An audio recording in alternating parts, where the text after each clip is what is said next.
Well, these are this is the summary of a very interesting discussion that we had on retail corruption, and I'll try and be as brief as possible, given the fact that people are tired. We opened with 4 very interesting presentations by I Paid a Bribe partners in Colombia, in Zimbabwe, in Greece, and Hungary.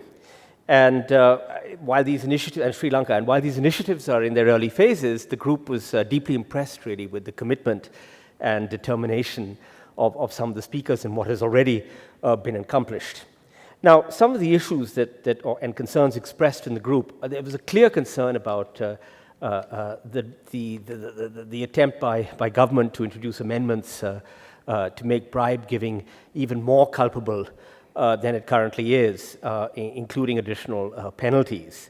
And this is especially serious in the light of the fact that India still doesn't have a whistleblower protection act. And the impact of this could actually disrupt the flow of information about bribery at the retail level, make it much harder to get data that could pinpoint areas for improvement in processes and other kinds of things, and hold bribe takers accountable. In fact, it flies in the face of any rational incentive system to tackle the problem.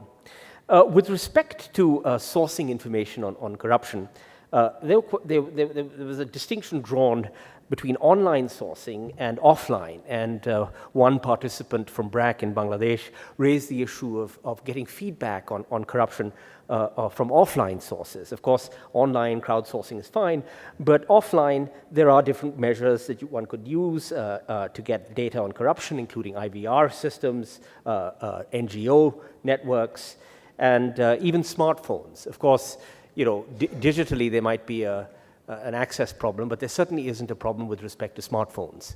And this could be a very useful way to get data, even from fairly marginal and marginalized populations.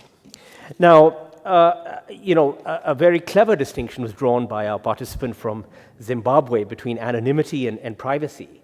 Anonymity involves concealing the name of the person, but not what the person does.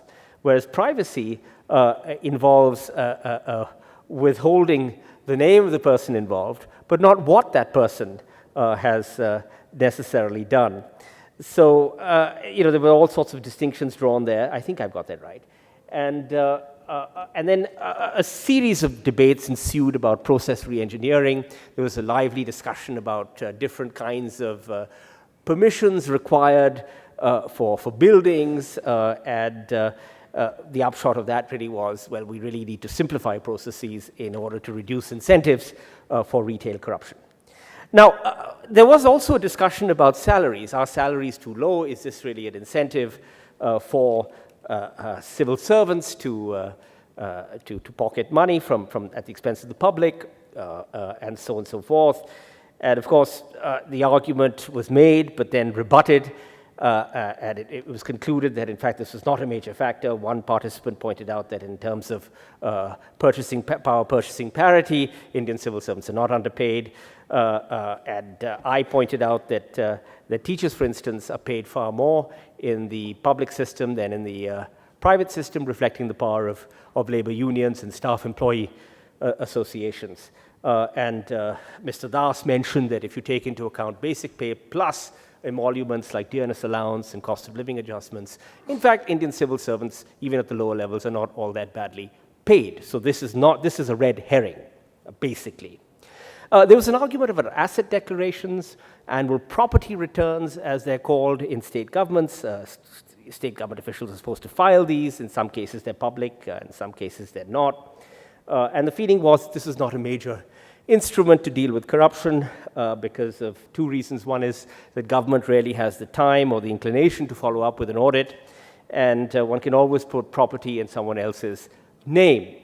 Nonetheless, it was acknowledged that this was a useful measure, despite the fact that it was unlikely to have a large major impact. Finally, there was a plea expressed for activist citizenship. And I'd like to end on this note. The question was really, how much can you burden the citizen with? Obviously, one wants to increase democratic participation, but certainly for poorer citizens, the issue is one of time, the opportunity cost of the use of time, and the resources required to pursue a government service without resorting to bribery or some other illicit means of accessing the service.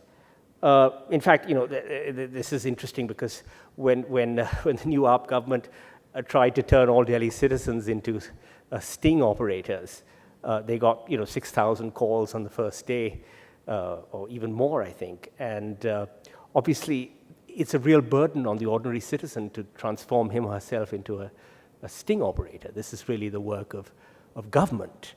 And so there's a subtle subtext here, which is that the state, in a way, compensating for its failures, puts more and more of the onus for preventing corruption on the citizen. But not all citizens have the wherewithal, inclination, or time to play that role. Finally, a point was made that retail corruption, being endemic, can translate into a total corrosion of societal values, becoming part of the DNA of the average citizen, and this really spells doom for the society and the social order because of the resulting collapse of values. And that was certainly an issue that needed further thought and ultimate addressing. So that was the group.